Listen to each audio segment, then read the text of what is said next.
ಇವತ್ತಿನ ನಮ್ಮ topic ಯಾವುದಂದರೆ vice president ನೋಡಿ. ವೈಸ್ ಪ್ರೆಸಿಡೆಂಟ್ ಅಂದರೆ ಭಾರತ ಉಪರಾಷ್ಟ್ರಪತಿ. ವೈಸ್ ಪ್ರೆಸಿಡೆಂಟ್ ಅಂದರೆ ಏನು?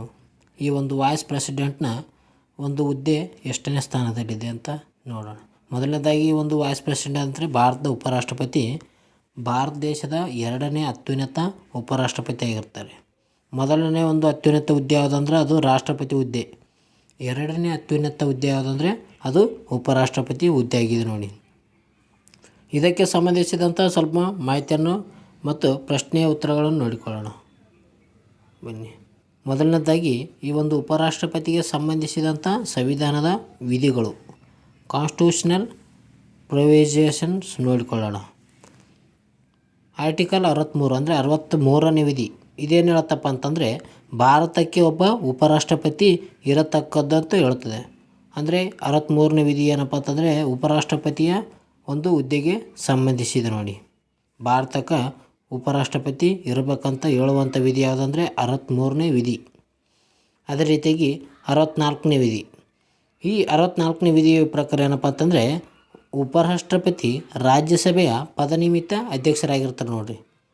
ಉಪರಾಷ್ಟ್ರಪತಿ ಅದಕ್ಕೆ ಅಧ್ಯಕ್ಷ ಆಗಿರ್ತಾರೆ. ಒಂದು ರಾಜ್ಯಸಭೆಗೆ ಅಧ್ಯಕ್ಷ ಯಾರಾಗಿರ್ತಾರೆ ಅಂದರೆ ಉಪರಾಷ್ಟ್ರಪತಿ.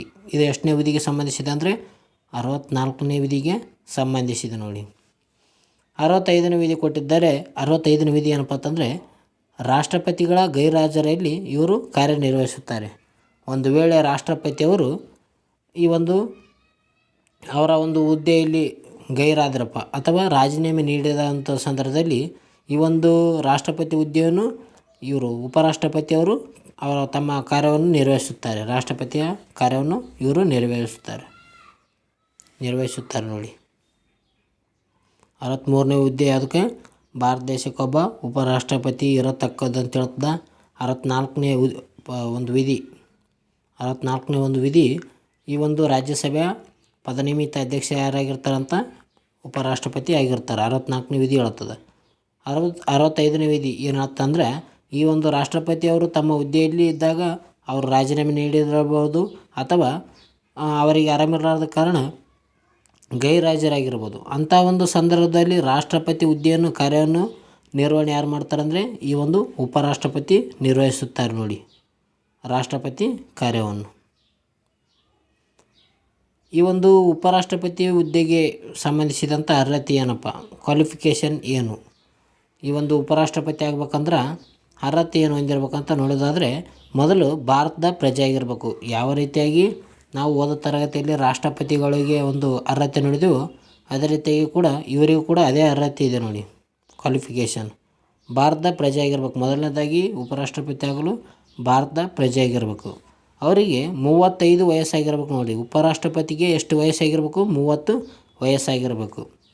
ಅದೇ ರೀತಿಯಾಗಿ ರಾಜ್ಯಸಭೆಯ ಸದಸ್ಯರಾಗಲು ಅರ್ಹತೆಯನ್ನು ಕೂಡ ಹೊಂದಿರಬೇಕಾಗುತ್ತದೆ. ಯಾರು? ಉಪರಾಷ್ಟ್ರಪತಿ ಈ ಒಂದು ರಾಜ್ಯಸಭೆಯ ಸದಸ್ಯರಾಗಬೇಕಂತ ಅರ್ಹತೆಯನ್ನು ಹೊಂದಿರಬೇಕು. Qualified for election to Rajya Sabha. ಅದೇ ರೀತಿಯಾಗಿ ಯಾವುದೇ ಒಂದು ಲಾಭದಾಯಕ ಹುದ್ದೆಯಲ್ಲಿ ಇರಬಾರ್ದು. ಉದಾಹರಣೆ ಗೌರ್ಮೆಂಟ್ ಸರ್ವೆಂಟು ಕೂಡ ಆಗಿರಬಾರ್ದು ಅವರು.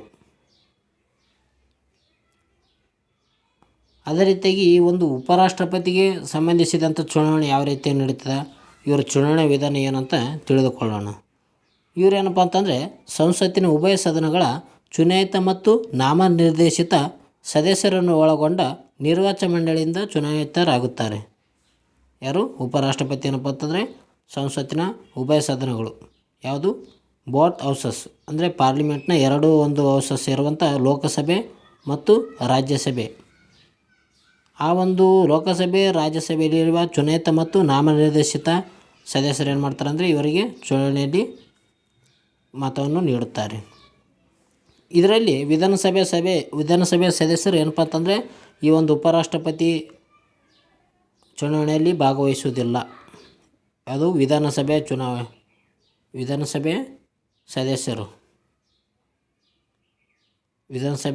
ಏನಪ್ಪ ಅಂತಂದರೆ ಈ ಒಂದು ಉಪರಾಷ್ಟ್ರಪತಿಯ ಚುನಾವಣೆಯಲ್ಲಿ ಭಾಗವಹಿಸುವುದಿಲ್ಲ ನೋಡಿ. ಇದು ಕೇಳುತ್ತಾರೆ ಪ್ರಶ್ನೆ. ಯಾವ ರೀತಿ ಅಂದರೆ ಈ ಒಂದು ಉಪರಾಷ್ಟ್ರಪತಿ ಚುನಾವಣೆಗೆ ಸಂಬಂಧಿಸಿದಂತೆ ಯಾರು ಮತದಾನವನ್ನು ನೀಡುವುದಿಲ್ಲ. ಯಾವುದು? ವಿಧಾನಸಭೆ ಸದಸ್ಯರು ಏನಪ್ಪ ಅಂತಂದರೆ ಈ ಒಂದು ಉಪರಾಷ್ಟ್ರಪತಿಯ ಚುನಾವಣೆಯಲ್ಲಿ ಭಾಗವಹಿಸುವುದಿಲ್ಲ. ಅಥವಾ ಮತವನ್ನು ನೀಡುವುದಿಲ್ಲ ನೋಡಿ. ಅದೇ ರೀತಿಯಾಗಿ ಈಗ ಒಂದು ಪ್ರಸ್ತುತ ಒಂದು ಉಪರಾಷ್ಟ್ರಪತಿ ಈ ಫೋಟೋ ಇತ್ತು ಹೋಗಿದೆ ಇರ್ರಿ. ಒಂದು ಪ್ರಸ್ತುತ ಒಂದು 15ನೇ 5th ವೈಸ್ ಪ್ರೆಸಿಡೆಂಟ್ ಯಾರಿದ್ದಾರೆ ಅಂದ್ರೆ ಶ್ರೀ CP ರಾಧಾಕೃಷ್ಣನ್ ಅವರು ಈ ಒಂದು 15ನೇ ಉಪರಾಷ್ಟ್ರಪತಿ ಇದ್ದಾರೆ.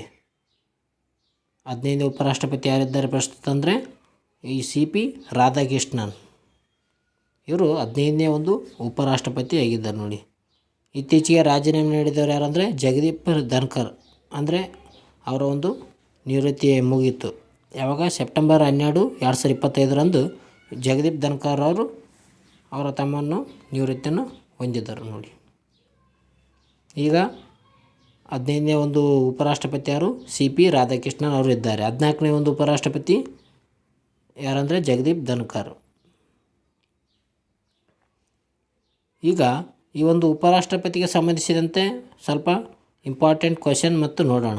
ಎಷ್ಟಂದರೆ 15 ಇವೆ, ನೋಡೋಣ ಬನ್ನಿ. ಇವೆಲ್ಲ ಒಂದು ಕಾಂಪಿಟೇಟಿವ್ ಎಕ್ಸಾಮ್ಗೆ ಅನುಕೂಲ ಆಗುತ್ತೆ ನೋಡಿ. ಉಪರಾಷ್ಟ್ರಪತಿ, ರಾಷ್ಟ್ರಪತಿ, ಸಂವಿಧಾನದ ಯಾವುದೇ ಒಂದು ಸಬ್ಜೆಕ್ಟ್ ಇರ್ಬೋದು, ಆ subject PC, PSI, SDA, FDA, PDO ಇವೆಲ್ಲ ಒಂದು ಕಾಂಪಿಟೇಟಿವ್ ಎಕ್ಸಾಮ್ಗೆ ಹೆಲ್ಪ್ ಆಗ್ತದೆ.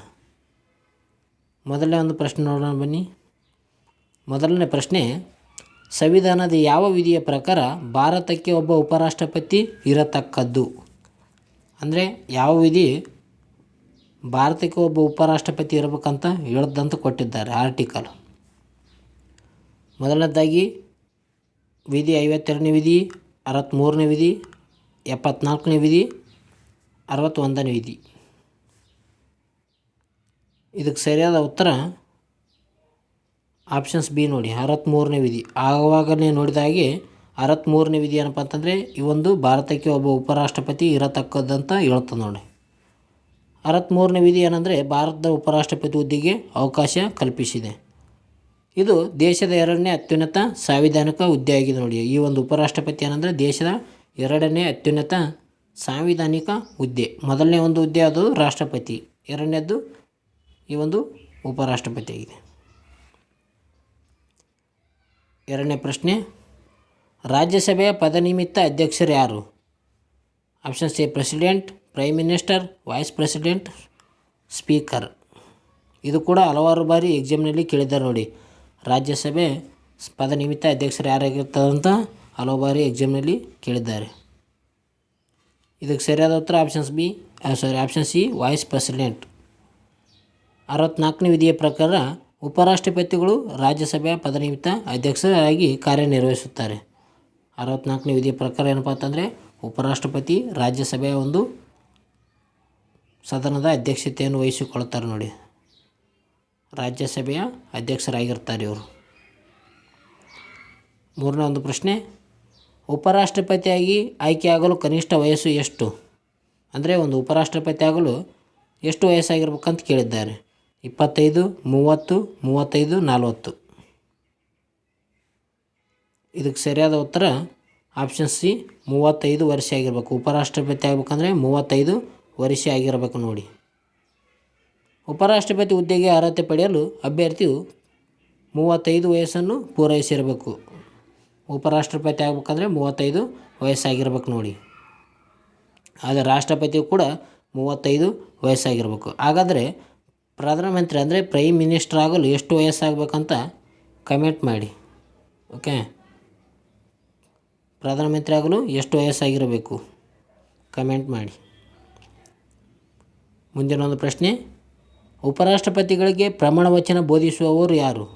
ಈ ಒಂದು ಉಪರಾಷ್ಟ್ರಪತಿಗೆ ವಚನವನ್ನು ಯಾರು ಬೋಧಿಸುತ್ತಾರೆ? Chief justice of India, president, prime minister, speaker, Lok Sabha speaker. ಇದಕ್ಕೆ ಸರಿಯಾದ ಉತ್ತರ ಆಪ್ಷನ್ಸ್ ಬಿ ಪ್ರೆಸಿಡೆಂಟ್. ಅಂದರೆ ರಾಷ್ಟ್ರಪತಿ ಏನಂದರೆ ಉಪರಾಷ್ಟ್ರಪತಿಗೆ ಪ್ರಮಾಣ ವಚನವನ್ನು ಬೋಧಿಸುತ್ತಾರೆ ನೋಡಿ. ಪ್ರಮಾಣ ವಚನವನ್ನು ರಾಷ್ಟ್ರಪತಿಗಳು ಅಥವಾ ಅವರ ನೇಮಿಸಿದ ವ್ಯಕ್ತಿಯು ಬೋಧಿಸುತ್ತಾರೆ. ಇದು 69ನೇ ವಿಧಿಗೆ ಸಂಬಂಧಿಸಿದೆ. ಈ ಒಂದು ಉಪರಾಷ್ಟ್ರಪತಿಯ ಒಂದು ಪ್ರಮಾಣ ವಚನ ಎಷ್ಟಿಗೆ ವಿಧಿ ಅಂದರೆ 69ನೇ ಆರ್ಟಿಕಲ್. ಇದು ಪ್ರಮಾಣ ವಚನದ ಬಗ್ಗೆ ಮಾಹಿತಿಯನ್ನು ನೀಡುತ್ತದೆ ಉಪರಾಷ್ಟ್ರಪತಿದು. ಮುಂದಿನ ಪ್ರಶ್ನೆ, ಉಪರಾಷ್ಟ್ರಪತಿಯ ಅಧಿಕಾರಾವಧಿ ಎಷ್ಟು ವರ್ಷಗಳು? ಇವು ಉಪರಾಷ್ಟ್ರಪತಿಯವರ ಒಂದು ಅಧಿಕಾರಾವಧಿ ಎಷ್ಟು? 4 ವರ್ಷ, 5 ವರ್ಷ, 6 ವರ್ಷ. ಇದು ಪರ್ಮನೆಂಟ್. ಇದಕ್ಕೆ ಸರಿಯಾದ ಉತ್ತರ ಆಪ್ಷನ್ಸ್ ಬಿ 5 ವರ್ಷ ನೋಡಿ. 5 ವರ್ಷದ ಒಳಗೆ ಇವರು ಏನಪ್ಪ ಅಂತಂದರೆ ತಮ್ಮ ಕಾರ್ಯವನ್ನು ನಿರ್ವಹಿಸುತ್ತಾರೆ. ಯಾರು? ಉಪರಾಷ್ಟ್ರಪತಿ. ಉಪರಾಷ್ಟ್ರಪತಿಗಳು ಅಧಿಕಾರ ಸ್ವೀಕರಿಸಿದ ದಿನಾಂಕದಿಂದ 5 ವರ್ಷದ ಕಾಲ ತಮ್ಮ ಅಧಿಕಾರವನ್ನು ವಹಿಸುತ್ತಾರೆ. ಎಷ್ಟು ವರ್ಷ? 5 ವರ್ಷ ನೋಡಿ. ಅದೇ ರೀತಿಯಾಗಿ ಮುಂದಿನ ಪ್ರಶ್ನೆ, ಭಾರತದ ಮೊದಲ ಉಪರಾಷ್ಟ್ರಪತಿ ಯಾರು? ಈ ಒಂದು ಭಾರತ ದೇಶದ ಮೊದಲ ಉಪರಾಷ್ಟ್ರಪತಿ ಯಾರು? Option C Zakir Hussain, options B V Giri, option C doctor S Radhakrishnan, options D B D Jatti. ಇದಕ್ಕೆ ಸರಿಯಾದ ಉತ್ತರ options C doctor S Radhakrishnan. Sarvepalli ರಾಧಾಕೃಷ್ಣನ್ರವರು ಭಾರತದ ಮೊದಲ ಉಪರಾಷ್ಟ್ರಪತಿಯಾಗಿದ್ದರು ನೋಡಿ. ಡಾಕ್ಟರ್ ಸರ್ವಪಲ್ಲಿ ರಾಧಾಕೃಷ್ಣನ್ರವರು 1952ರಿಂದ 1962ರವರೆಗೆ ಮೊದಲ ಉಪರಾಷ್ಟ್ರಪತಿಯಾಗಿ ಸೇವೆ ಸಲ್ಲಿಸಿದ್ದಾರೆ. ಮೊದಲ ಒಂದು ಉಪರಾಷ್ಟ್ರಪತಿ ಯಾರು? ಸರ್ವಪಲ್ಲಿ ರಾಧಾಕೃಷ್ಣನ್. ಮೊದಲ ಒಂದು ರಾಷ್ಟ್ರಪತಿ ಯಾರಂದರೆ ಡಾಕ್ಟರ್ ಬಾಬು ರಾಜೇಂದ್ರ ಪ್ರಸಾದ್ ಅವರು ಈ ಒಂದು ಮೊದಲ ರಾಷ್ಟ್ರಪತಿ ಆಗಿರುತ್ತಾರೆ ನೋಡಿ. ಮುಂದಿನ ಒಂದು ಪ್ರಶ್ನೆ, ರಾಷ್ಟ್ರಪತಿಗಳು ಎಷ್ಟು ಜನರನ್ನು ರಾಜ್ಯಸಭೆಗೆ ನಾಮನಿರ್ದೇಶನ ಮಾಡುತ್ತಾರೆ? ರಾಷ್ಟ್ರಪತಿ ಎಷ್ಟು ಜನರಿಗೆ ಒಂದು ರಾಜ್ಯಸಭೆಗೆ ನಾಮನಿರ್ದೇಶನ ಅಂತ ಮಾಡ್ತಾರೆ ಅಂತ ಕೇಳಿದ್ದಾರೆ. 2 ಜನ, 10 ಜನ, 12 ಜನ, 20 ಜನ. ಇದಕ್ಕೆ ಸರಿಯಾದ ಉತ್ತರ ಆಪ್ಷನ್ ಸಿ 12 ಜನ. ರಾಷ್ಟ್ರಪತಿಯವರು 12 ಜನರನ್ನು ರಾಜ್ಯಸಭೆಗೆ ನಾಮನಿರ್ದೇಶನ ಮಾಡ್ತಾರೆ ನೋಡ್ರಿ. ಅವರು ಯಾವ್ಯಾವ ಒಂದು ವಿಭಾಗದಲ್ಲಿ ಅಂದರೆ ಕಲೆ, ವಿಜ್ಞಾನ, ಸಾಹಿತ್ಯ ಮತ್ತು ಸಮಾಜ ಸೇವೆ ಕ್ಷೇತ್ರಗಳಿಂದ 12 ಜನರನ್ನು ರಾಷ್ಟ್ರಪತಿಗಳು ನಾಮನಿರ್ದೇಶನ ಮಾಡುತ್ತಾರೆ. ಕಲೆ ಮತ್ತು ವಿಜ್ಞಾನ, ಸಾಹಿತ್ಯ, ಸಮಾಜ ಸೇವೆ ಟೋಟಲ್ 12 ಜನರು ರಾಜ್ಯಸಭೆಗೆ ನಾಮನಿರ್ದೇಶನ ಮಾಡ್ತಾರೆ ನೋಡಿ. ಯಾರು? ರಾಷ್ಟ್ರಪತಿ. ಒಂದು 8ನೇ ಪ್ರಶ್ನೆ, ಉಪರಾಷ್ಟ್ರಪತಿಗಳು ಯಾರಿಗೆ ರಾಜೀನಾಮೆ ಪತ್ರವನ್ನು ನೀಡುತ್ತಾರೆ? ರಾಜೀನಾಮೆ ಪತ್ರವನ್ನು ಯಾರಿಗೆ ನೀಡುತ್ತಾರೆ ಅಂತ ಕೊಟ್ಟಿದ್ದಾರೆ. ಆಪ್ಷನ್ಸ್ ಎ ಪ್ರಧಾನ ಮಿನಿಸ್ಟರ್ ಅಂದರೆ ಪ್ರಧಾನಮಂತ್ರಿ, options B president, options C chief justice of India, options D speaker Lok Sabha. ಇದು ಸರಿಯಾದ ಉತ್ತರ ಪ್ರೆಸಿಡೆಂಟ್ ನೋಡಿ. ತಮ್ಮ ರಾಜೀನಾಮೆಯನ್ನು ಯಾರಿಗೆ ಕೊಡ್ತಾರೆ? ಈ ಒಂದು ರಾಷ್ಟ್ರಪತಿಗೆ ನೀಡುತ್ತಾರೆ. ಉಪರಾಷ್ಟ್ರಪತಿಗಳು ಯಾವುದೇ ಸಮಯದಲ್ಲಿ ರಾಷ್ಟ್ರಪತಿಗಳಿಗೆ ರಾಜೀನಾಮೆ ಪತ್ರವನ್ನು ನೀಡುವ ಮೂಲಕ ಅಧಿಕಾರವನ್ನು ತ್ಯಜಿಸಬಹುದು. ಇವ್ರು ಏನಪ್ಪ, ಒಂದು ಉಪರಾಷ್ಟ್ರಪತಿ ಈ ಹುದ್ದೆಯಿಂದ ನಾನು ರಾಜೀನಾಮೆ ಕೊಡ್ಬೇಕಂದ್ರೆ ಯಾರಿಗೆ ಒಂದು ರಾಜೀನಾಮೆ ಪತ್ರ ನೀಡ್ಬೇಕಂದ್ರೆ ರಾಷ್ಟ್ರಪತಿಗೆ ರಾಜೀನಾಮೆ ಪತ್ರವನ್ನು ನೀಡಬೇಕಾಗ್ತದೆ ನೋಡಿರಿ. ರಾಷ್ಟ್ರಪತಿಗೆ ಈ ಒಂದು ರಾಜೀನಾಮೆ ಪತ್ರವನ್ನು ನೀಡುತ್ತಾರೆ. ಯಾರು? ಉಪರಾಷ್ಟ್ರಪತಿ. ಮುಂದಿನ ಒಂದು ಪ್ರಶ್ನೆ, ಉಪರಾಷ್ಟ್ರಪತಿಗಳು ಎಷ್ಟು ಕಾಲದವರೆಗೆ ಗರಿಷ್ಠ ಹಂಗಾಮಿ ರಾಷ್ಟ್ರಪತಿಯಾಗಿ ಕಾರ್ಯನಿರ್ವಹಿಸುತ್ತಾರೆ? ಅಂದರೆ ಎಷ್ಟು ಒಂದು ಕಾಲದವರೆಗೆ ಈ ಉಪರಾಷ್ಟ್ರಪತಿಗಳು ಹಂಗಾಮಿ ರಾಷ್ಟ್ರಪತಿಗಳಾಗಿರಬಹುದು ಅಂತ ಕೊಟ್ಟಿದ್ದಾರೆ. ಆಪ್ಷನ್ಸ್ ಎ 3 ತಿಂಗಳು, ಆಪ್ಷನ್ಸ್ ಬಿ 6 ತಿಂಗಳು, ಆಪ್ಷನ್ಸ್ ಸಿ 1 ವರ್ಷ, ಆಪ್ಷನ್ಸ್ ಡಿ ಇಂಡೆಫೈನೆಟ್ಲಿ ಅಂತ ಹೇಳ್ಬೋದು, ಅಂದರೆ ಅನಿರ್ದಿಷ್ಟದ ಕಾಲದವರೆಗೆ. ಇದಕ್ಕೆ ಸರಿಯಾದ ಉತ್ತರ ಆಪ್ಷನ್ಸ್ ಬಿ 6 ಮಂತ್ಸ್. 6 ತಿಂಗಳವರೆಗೆ ಏನಪ್ಪ ಅಂತಂದರೆ ಉಪರಾಷ್ಟ್ರಪತಿಗಳು ಈ ಒಂದು ಹಂಗಾಮಿ ರಾಷ್ಟ್ರಪತಿಗಳಾಗಿ ಕಾರ್ಯನಿರ್ವಹಿಸುತ್ತಾರೆ. ಅವರು ಗರಿಷ್ಠ 6 ತಿಂಗಳವರೆಗೆ ಹಂಗಾಮಿ ರಾಷ್ಟ್ರಪತಿಯಾಗಿ ಕಾರ್ಯನಿರ್ವಹಿಸಬಹುದಾಗಿದೆ ನೋಡಿ. ಅಷ್ಟರಲ್ಲಿ ಹೊಸ ರಾಷ್ಟ್ರಪತಿಗಳ ಚುನಾವಣೆ ನಡೆಯಬೇಕು. ಈ ಒಂದು ಏನಪ್ಪ ಅಂತಂದರೆ 6 ತಿಂಗಳವರೆಗೆ ಈ ಒಂದು ಉಪರಾಷ್ಟ್ರಪತಿ ಹಂಗಾಮಿ ರಾಷ್ಟ್ರಪತಿಯಾಗಿ ಅವರು ತಮ್ಮ ಕಾರ್ಯನಿರ್ವಹಿಸ್ತಾರೆ.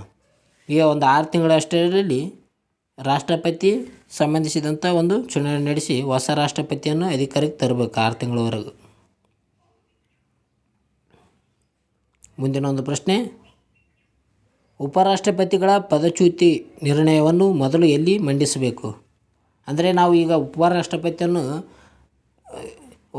ಅವ್ರ ಸ್ಥಾನದಿಂದ ಕೆಳಗಿಳಿಸ್ಬೇಕಪ್ಪ, ಅವ್ರಿಗೆ ರಾಜೀನಾಮೆ ನೀಡೋ ಥರ ಮಾಡಬೇಕು. ಅಂಥ ಸಂದರ್ಭದಲ್ಲಿ ಆ ಒಂದು ಮಸೂದೆಯನ್ನು ಯಾವ ಒಂದು ಸದನದಲ್ಲಿ ಮಂಡಿಸಬೇಕಂತ ಕೊಟ್ಟಿದ್ದಾರೆ. ಅವ್ರ ನಿರ್ಣಯವನ್ನು ಮೊದಲು ಲೋಕಸಭಾ, ರಾಜ್ಯಸಭಾ, ಜಾಯಿಂಟಿಂಗ್ ಸಿಟ್ಟಿಂಗ್ ಮತ್ತು ಎನಿ ಹೌಸ್ ಅಂದರೆ ಯಾವುದೇ ಒಂದು ಸದನದಲ್ಲಿ ಮಂಡಿಸಬಹುದು ಅಂತ ಕೊಟ್ಟಿದ್ದಾರೆ. ಇದಕ್ಕೆ ಸರಿಯಾದ ಉತ್ತರ ರಾಜ್ಯಸಭೆ ನೋಡಿರಿ. ಈ ಒಂದು ಉಪರಾಷ್ಟ್ರಪತಿಗಳಿಗೆ ಏನಾದರೂ ನಾವು ಒಂದು ಅಧ್ಯಕ್ಷ ಸ್ಥಾನದಿಂದ ತೆಗೆದುಹಾಕ್ಬೇಕಪ್ಪ ಅಂತಂದರೆ ರಾಜ್ಯಸಭೆ ಸದನಕ್ಕೆ ಒಂದು ಪತ್ರವನ್ನು ಮಂಡನೆ ಮಾಡಬೇಕಾಗ್ತದೆ. ಪದಚ್ಯುತಿ ನಿರ್ಣಯವು ಮೊದಲು ರಾಜ್ಯಸಭೆಯಲ್ಲಿಯೇ ಮಂಡನೆ ಆಗಬೇಕಾಗ್ತದೆ. ಇವರಿಗೆ 14 ದಿನವರೆಗೆ ಮುನ್ಸೂಚನೆ ನೀಡಬೇಕು. ಈ ಒಂದು ಉಪರಾಷ್ಟ್ರಪತಿಗೆ 14 ದಿನಕ್ಕೆ ಮುಂಚಿತವಾಗಿ ಆ ಒಂದು ಮುನ್ಸೂಚನೆಯನ್ನು ನೀಡಬೇಕಾಗ್ತದೆ. ಮುಂದಿನೊಂದು ಪ್ರಶ್ನೆ, ಭಾರತದ ಪ್ರಸ್ತುತ ಉಪರಾಷ್ಟ್ರಪತಿ ಯಾರು 2025 ಅಂತ್ಯದ ವೇಳೆಗೆ? ಅಂದರೆ ಈ 2026 ಆಗಿದೆಯಲ್ಲ, ಅದಕ್ಕೆ 2025 ಯಾರಾಗಿದ್ದಾರೆ ಅಂತ ಕೊಟ್ಟಿದ್ದಾರೆ. Options A Jagdeep Dhankhar, options B Venkaiah Naidu, option C C P Radhakrishnan, options D Hamid Ansari. ಇದಕ್ಕೆ ಸರಿಯಾದ ಉತ್ತರ options C C P Radhakrishnan. ಪ್ರಸ್ತುತ ಯಾರಪ್ಪ ಅಂತಂದರೆ ಸಿ ಪಿ ರಾಧಾಕೃಷ್ಣನ್ರವರು ಉಪರಾಷ್ಟ್ರಪತಿ ಇದ್ದಾರೆ ನೋಡಿ. ಪ್ರಸ್ತುತ ಉಪರಾಷ್ಟ್ರಪತಿ ಯಾರಿದ್ದಾರೆ? C P Radhakrishnan. C P ರಾಧಾಕೃಷ್ಣನ್ರವರು ಸೆಪ್ಟೆಂಬರ್ 2025 15ನೇ ಉಪರಾಷ್ಟ್ರಪತಿಯಾಗಿ ಆಯ್ಕೆಯಾದರು. ಎಷ್ಟನೇ ಉಪರಾಷ್ಟ್ರಪತಿ ಇದು ಕೇಳ್ಬೋದು? 15ನೇ ಉಪರಾಷ್ಟ್ರಪತಿ ನೋಡಿರಿ. ಹಾಗಾದರೆ 14ನೇ ಉಪರಾಷ್ಟ್ರಪತಿ ಯಾರಂದರೆ ಯಾರು ಕಮೆಂಟ್ ಮೂಲಕ ತಿಳಿಸಿ. ಇದು ಕೂಡ 2ನೇ ಕ್ವಶನ್ ಆಗಿದೆ ನೋಡಿ. ಪ್ರಧಾನಮಂತ್ರಿಗೆ ಎಷ್ಟು ವಯಸ್ಸಿರಬೇಕು ಪ್ರಧಾನಮಂತ್ರಿ ಆಗಲ್ಲ ಅಂತ ಕೇಳಿ ನೀವು ಮೊದಲನೇ ಕ್ವಶನು. ಇದು 2ನೇ ಕ್ವಶನ್. 14ನೇ ಉಪರಾಷ್ಟ್ರಪತಿ ಯಾರು ಕಮೆಂಟ್ ಮೂಲಕ ತಿಳಿಸಿ. 15ನೇ ಉಪರಾಷ್ಟ್ರಪತಿ ಸಿ ಪಿ ರಾಧಾಕೃಷ್ಣನ್ ಇದ್ದಾರೆ ನೋಡಿ. ಮುಂದಿನ ಒಂದು ಪ್ರಶ್ನೆ, ರಾಷ್ಟ್ರಪತಿಯ ಚುನಾವಣೆ ವಿವಾದಗಳನ್ನು ಯಾರು ಬಗೆಹರಿಸುತ್ತಾರೆ? ಈ ಒಂದು ಉಪರಾಷ್ಟ್ರಪತಿಗಳ ಚುನಾವಣೆ ವಿಧಾನಗಳನ್ನು ಯಾರು ಬಗೆಹರಿಸುತ್ತಾರೆ? ರಾಷ್ಟ್ರಪತಿ ಆಗಿರ್ಬೋದು ಮತ್ತು ಉಪರಾಷ್ಟ್ರಪತಿಗಳು ಇವೆರಡೂ ಒಂದು ಆ ಹುದ್ದೆಗೆ ಸಂಬಂಧಿಸಿದಂಥ ವಿವಾದಗಳನ್ನು ಬಗೆಹರಿಸುವವರು ಯಾರಂತ ಕೇಳಿದ್ದಾರೆ.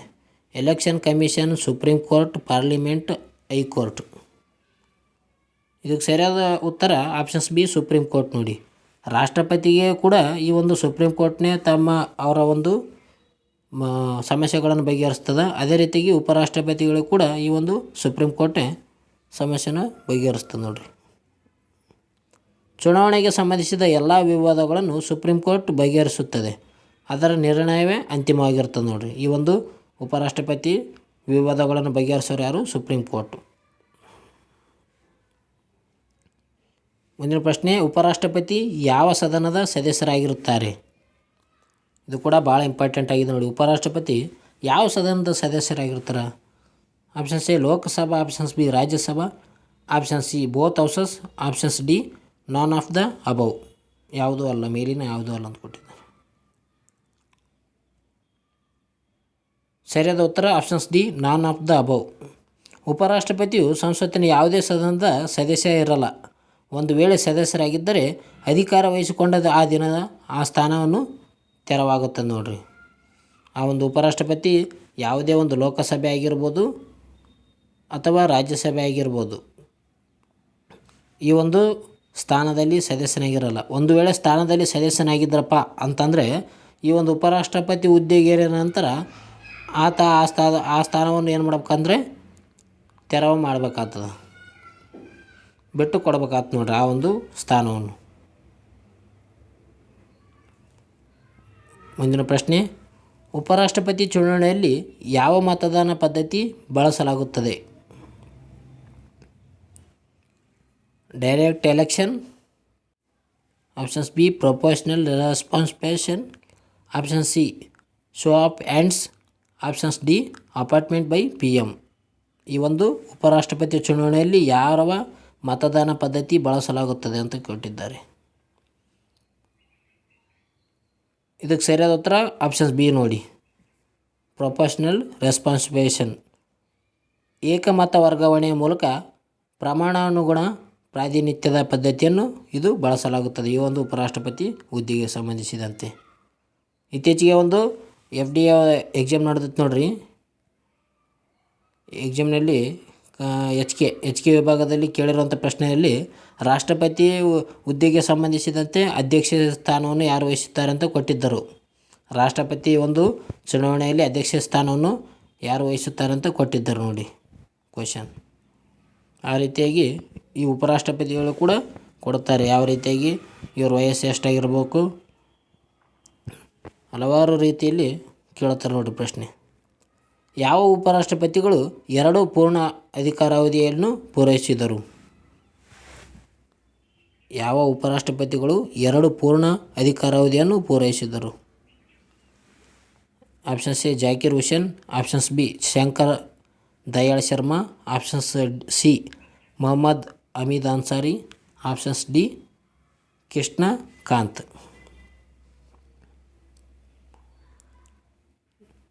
ಈ ಒಂದು ಪ್ರಶ್ನೆಗೆ ಉತ್ತರವನ್ನು ನೀವೇನು ಮಾಡ್ಬೇಕಂದ್ರೆ ಕಮೆಂಟ್ ಮೂಲಕ ತಿಳಿಸ್ಬೇಕಾತ್ ನಾವು. ಇದು ಹೇಳ್ತಿದ್ದೆ ಆದರೆ ಬೇಡ, ನೀವು ಕಮೆಂಟ್ ಮೂಲಕ ನಿಮ್ಮ ಹೋಮ್ವರ್ಕ್ ಇದು ಆಯಿತಾ. ಹೋಮ್ವರ್ಕ್ ಉಪರಾಷ್ಟ್ರಪತಿಗೆ ಸಂಬಂಧಿಸಿದಂಥ ಸಂಪೂರ್ಣ ಒಂದು ಮಾಹಿತಿಯನ್ನು ನಾವು ನೋಡಿದ್ದೀವಿ.